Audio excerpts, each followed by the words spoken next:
þá komin spurning frá honum Herði Höddi 98 eins og þú vilt kalla það í netfanginu þínu. Hver ríkasti maður á Íslandi og í heiminum?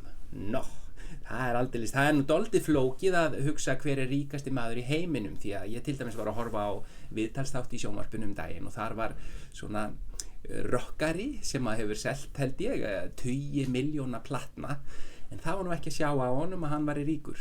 Hann var þarna í einhverjum skítum, gatslitnum fötum og illa greiddur og það var erfitt að sjá á honum, en á Íslandi er þetta aftur á móti einfaldara mál. Þá bara nær maður í símaskrána og ég byrja hérna í A, byrja hérna á fremsta nafninu og maður hringir hreinlega. Ari, komdu sæll og blessaður, Frímann Gunnarsson heiti ég. Mér langaði til aðeins að forvitnast hversu mikinn pening átt þú svona gróflega